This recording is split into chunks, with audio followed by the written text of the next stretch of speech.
America যুক্তরাষ্ট্র যখন তেহরানের মিসাইল সামলাতে হিমশিম খাচ্ছে, ঠিক সেই সময়ে আজ কোরিয়ার সময় বেলা 1:23 পিয়ংইয়ং থেকে একসাথে 10টা মিসাইল ছুড়ে দেয় কিম জং উন। জাপান সাগরের দিকে এই 10টি মিসাইল ছুড়ে দেয় পিয়ংইয়ং থেকে প্রায় 340 কিলোমিটার দূরে। জাপান সাগরে গিয়ে এই মিসাইলগুলো ভূপাতিত হয়। যে সময়ে দক্ষিণ কোরিয়া এবং আমেরিকার সেনাবাহিনী মিলিতভাবে সামরিক কুচকাওয়াজ করছিল, সেই সময়ে কিম জং উন, ডোনাল্ড ট্রাম্প এবং সাউথ কোরিয়ার রাষ্ট্রপতি লির মনে ভয় ধরাতে তার এই দুঃসাহসিক ব্যালিস্টিক মিসাইল ছোড়া বলে বিশেষজ্ঞের অভিমত। এই মুহূর্তে পশ্চিম এশিয়ায় যুদ্ধের আগুন দাউ দাউ করে জ্বলছে। গত 28শে ফেব্রুয়ারিতে যখন বর্বর আমেরিকা এবং ইসরায়েল মিলিতভাবে ইরানের উপরে সামরিক আগ্রাসন চালিয়েছে, তারপর থেকেই ইরান লাগাতার প্রত্যাঘাত করে চলেছে আমেরিকার সামরিক ঘাঁটিতে মধ্যপ্রাচ্যের এবং ইসরায়েলের উপরে। এই মুহূর্তে আমেরিকা ইতিমধ্যেই তার যে আকাশ প্রতিরক্ষা ব্যবস্থা, সেই ব্যবস্থা ভেঙে পড়ার মুখে। আরব দেশগুলোতে থাকা মার্কিন সেনা ছাউনির প্রতিরক্ষা যখন আমেরিকা নিশ্চিত করতে পারছে না, কারণ আমেরিকার থাকা থার্ড এবং পেট্রিয়ট ব্যবস্থা ভেঙে পড়ার মুখে মধ্যপ্রাচ্যে, সেই সময়ে দক্ষিণ কোরিয়াতে থাকা মার্কিন যে আকাশ প্রতিরক্ষা ব্যবস্থা থার্ড এবং প্যাট্রিয়টকে তুলে এনে স্থাপন করা হচ্ছে মধ্যপ্রাচ্যে। সেই সময়ে কিম জং উন সুযোগ বুঝেই একাধিক ব্যালিস্টিক মিসাইল ছুড়ে দিলেন দক্ষিণ কোরিয়ার বুকে ভয় ধরিয়ে দিয়ে। এদিকে আমেরিকা যুক্তরাষ্ট্র সারা পৃথিবীতে হপ্তা তোলে রাষ্ট্রগুলোকে প্রতিরক্ষা দেওয়ার নামে। কেবলমাত্র সৌদি আরব থেকেই বৎসরে 71 বিলিয়ন মার্কিন ডলার টাকা নিয়ে যায় আমেরিকা আরবের প্রতিরক্ষা দেওয়ার নাম করে। ঠিক একইভাবে উত্তর কোরিয়ার হাত থেকে দক্ষিণ কোরিয়াকে বাঁচাবার নাম করে এই দক্ষিণ কোরিয়া থেকে প্রচুর টাকা আমেরিকা হপ্তা নিয়ে যায় প্রতি বছর।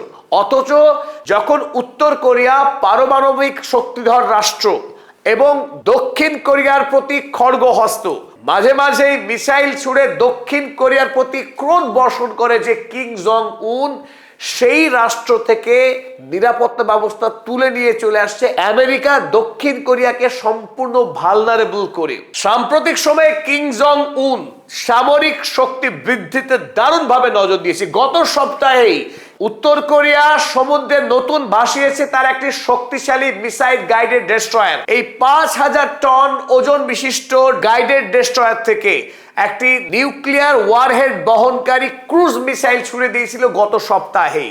তাতেই এই কোরিয়া পেনিনসুলাতে উত্তেজনা তৈরি হয়েছিল।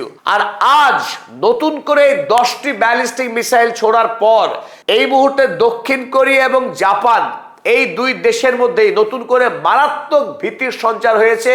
যদিও আমেরিকা এই মুহূর্তে দক্ষিণ কোরিয়ার শাসকদেরকে ললিপপ খাওয়ানোর উদ্দেশ্য নিয়ে একটা নামকে ওয়াস্তে সামরিক মহড়া চালাচ্ছেন, যাতে করে দক্ষিণ কোরিয়া ভয় না পায়। কিন্তু কিম জং উন যখন 10টি মিসাইল ছুড়ে দিয়েছে, তারপর দক্ষিণ কোরিয়ার শাসকরা ভয় না পেয়ে কি আর পারে?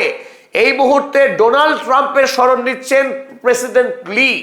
ডোনাল্ড ট্রাম্পকে বোঝানোর চেষ্টা করছে যা করেই হোক দক্ষিণ কোরিয়াকে কিম জং উনের হাত থেকে বাঁচাতে হবে। স্বাভাবিকভাবে এইখানে একটা প্রশ্ন জাগছে সবার মনে, কেন কিম জং উন এই সময়টাকেই বেছে নিলেন পিয়ংইয়ং থেকে নতুন করে এই মিসাইল পরীক্ষা করবার জন্য? 1 নম্বর কারণ নিশ্চিত, আমেরিকা দক্ষিণ কোরিয়া থেকে তার যে প্রতিরক্ষা ব্যবস্থা, সেই প্রতিরক্ষা ব্যবস্থাকে সরিয়ে নিয়ে এসছে মধ্যপ্রাচ্যে, যাতে করে ইরানের ওপরে সর্বশক্তি দিয়ে ঝাঁপিয়ে পড়তে পারে। ইরানকে পরাস্ত করে তার যে লক্ষ্য, ইসরায়েল এবং আমেরিকার আরব দুনিয়াতে একটা অবিসংবাদী সাম্রাজ্য গড়ে তোলার যে লক্ষ্য, সেই লক্ষ্যকে চরিতার্থ করা।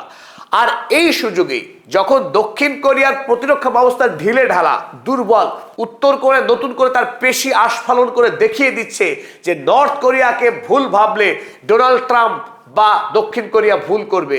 নর্থ কোরিয়া প্রস্তুত যে কোনো মুহূর্তে ঝাঁপিয়ে পড়তে পারে দক্ষিণ কোরিয়ার উপরে এবং তার পুরনো শত্রুতার বদলা নিয়ে নিতে পারে। তবে এটা যদি প্রত্যক্ষ কারণ হয়, তবে আরো গুরুত্বপূর্ণ কারণ এই, নর্থ কোরিয়া, রাশিয়া, চীন, ইরান এই চার রাষ্ট্রের যে মিত্রতা, এখন যেহেতু ইরানের উপরে আমেরিকা ঝাঁপিয়ে পড়েছে, আমেরিকাকে বিভ্রান্ত করা, তার শক্তি যাতে এক জায়গায় কুক্ষিগত না করতে পারে, আমেরিকাকে বিভ্রান্ত করার জন্য, তাকে ডিস্টার্ব করার জন্য এই মুহূর্তে উত্তর কোরিয়া অঞ্চলে একটা সামরিক অস্থিরতা সৃষ্টি করেছে। ঠিক অপরদিকে আমরা জানি চায়নাও এই মুহূর্তে তাইওয়ানকে নিয়ে নতুন করে একটা সামরিক অস্থিরতা সৃষ্টি করেছে, যাতে ডোনাল্ড ট্রাম্প ইরানের ওপরে সমস্ত শক্তি প্রয়োগ করতে না পারে। আমাদের মতে পদাতিক মনে করছে এটি উত্তর কোরিয়ার সঙ্গে ইরানের যে বন্ধুত্ব, ইরানকে যদিও সরাসরি এই মুহূর্তে সামরিক সাহায্য করছে না উত্তর কোরিয়া, এখনো ওয়েট অ্যান্ড ওয়াচ পরিস্থিতি রয়েছে, সে রাশিয়াই হোক, চীন হোক বা উত্তর কোরিয়া, তারা এখনো মনে করে আমেরিকার বিরুদ্ধে এই যুদ্ধে ইরান একাই জয়ী হবে। তারা যে সার্ভেইলেন্স সহযোগিতা দিচ্ছে সেই সাহায্য নিয়েই ইরান নিজের পায়ে আমেরিকা এবং ইসরায়েলকে পরাস্ত করবে। তবুও তাদের পক্ষ থেকে যেটুকু করার, তারা আমেরিকাকে এই মুহূর্তে বিব্রত করছে, কারণ দক্ষিণ কোরিয়ার প্রতি আমেরিকার দায়বদ্ধ তার প্রতিরক্ষাকে সুরক্ষিত রাখা, কারণ তার কাছ থেকে প্রচুর পরিমাণে টাকা গ্রহণ করে আমেরিকা। তাই দক্ষিণ কোরিয়াকে এই মুহূর্তে অস্থির করে দেওয়া, যাতে আমেরিকা বাধ্য হয় সেখানে একটা মিনিমাম সামরিক ব্যবস্থা বজায় রাখতে। একদিকে কিং জং উন যখন কোরিয়া অঞ্চলে উত্তেজনা তৈরি করেছেন, ঠিক একই সময়ে এদিকে চীনও দেখছি নতুন করে আজ তাইওয়ানকে ঘিরে 1000 জাহাজের এক মহড়া তৈরি করেছে গোটা তাইওয়ানের উপকূল অঞ্চল জুড়ে। আজকের খবর, thousands of boats mass in East China Sea, Purba China সমুদ্রে ইতিমধ্যেই চায়না তার সামরিক শক্তি প্রদর্শন করছে তাইওয়ানের আশেপাশে। যদিও চীন তাইওয়ানকে তার নিজের দেশের অখণ্ড অংশ বলেই মনে করে, কিন্তু তাইওয়ানের যে সরকার আছে সেই সরকার স্বায়ত্ত শাসন ভোগ করে, তারা গোপনে আমেরিকার সঙ্গে সমস্ত রকম যোগাযোগ রেখে চলে এবং চীনের ওপর আমেরিকা কৌশলগত একটা চাপ প্রয়োগ করে সব সময়, যাতে চীন তাইওয়ানের উপরে খবরদারি না করতে পারে। এই মুহূর্তে আমেরিকাকে বিব্রত করবার জন্যে তাইওয়ানকে ঘিরে চীন যে নতুন সামরিক প্রস্তুতি নিয়েছে, ঠিক যেভাবে কিং জং উন কোরিয়াতে উত্তেজনা তৈরি করছেন, চীনও একই পথে তাইওয়ানকে ঘিরে নতুন এক অস্থিরতা তৈরি করেছে। লক্ষ্য একটাই, যাতে আমেরিকা যুক্তরাষ্ট্র তারা যেন unilateral focus on the middle east, তারা যেন মিডল ইস্টে এক এবং সর্বোচ্চ দৃষ্টি এবং শক্তি প্রয়োগ করতে না পারে, কিছুটা হলেও তাদের যাতে দৃষ্টির প্রক্ষেপণ হয় সেই চেষ্টাই করছে এই মুহূর্তে উত্তর কোরিয়া এবং চীন। এখন স্বাভাবিকভাবেই প্রশ্ন জাগছে, আমেরিকা কি এতই শক্তিশালী ইরানের মতো প্রতিপক্ষের সঙ্গে লড়াই করে ওদিকে উত্তর কোরিয়া এবং চীন এতটা ক্ষেত্রে তিনটি যুদ্ধক্ষেত্রে তার সামরিক শক্তিকে বিভক্ত করে ইরানের সঙ্গে লড়াই চালিয়ে যেতে পারবে সমান দক্ষতা নিয়ে? তাছাড়া এদিকে প্রায় 3 বছরের অধিক সময় ধরে ইউক্রেনের যুদ্ধ চলছে, যেখানে আমেরিকার প্রচুর পরিমাণে সামরিক শক্তি ব্যয় হয়ে গিয়েছে। আরো একটি গুরুত্বপূর্ণ আপডেট এই প্রসঙ্গে, গত পরশুদিন সাউথ চায়না মর্নিং পোস্ট তারা একটি অত্যন্ত গুরুত্বপূর্ণ খবর চেপেছে।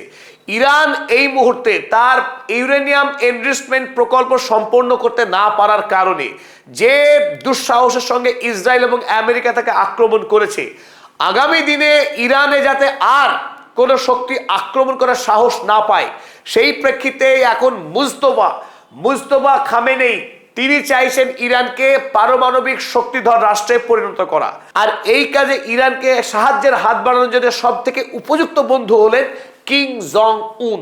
তাই ইরান এবং উত্তর কোরিয়া তারা পারস্পরিক মিসাইল প্রযুক্তি এবং ইউরেনিয়াম সমৃদ্ধকরণের মধ্য দিয়ে পারমাণবিক অস্ত্র তৈরি, এই দুই ক্ষেত্রে দুই দেশ একাধিক চুক্তি সম্পাদন করতে চলেছে খুব শীঘ্রই। এই বিষয়ে জানিয়েছেন উত্তর কোরিয়ার নিরাপত্তা পরিষদের প্রবীণ বিশ্লেষক চো হ্যান বাম জানিয়েছেন, north Korea and Iran will likely resume cooperation in missile rebuilding and uranium enrichment facilities, যে খুব শীঘ্রই ইরান এবং উত্তর কোরিয়া তারা মিসাইল প্রস্তুতি এবং ইউরেনিয়াম সমৃদ্ধকরণের বিষয়ে তারা একাধিক চুক্তি সম্পাদন করতে চলেছে। As Iran acutely feels the need, যেহেতু এই মুহূর্তে ইরান পারমাণবিক অস্ত্রের প্রয়োজনীয়তা ব্যাপকভাবে অনুভব করছে, to secure capabilities to mount massive retaliatory attacks, যাতে করে আগামী দিনে ইরান মারাত্মকভাবে প্রত্যাঘাত করবার জন্য তারা প্রস্তুত হতে পারে পারমাণবিক অস্ত্র নিয়ে। তাই এই কাজে ইরান এবং উত্তর কোরিয়া তারা যে ইতিমধ্যেই সংকল্পবদ্ধ, চুক্তিবদ্ধ, একথা স্পষ্ট হয় আরো একবার।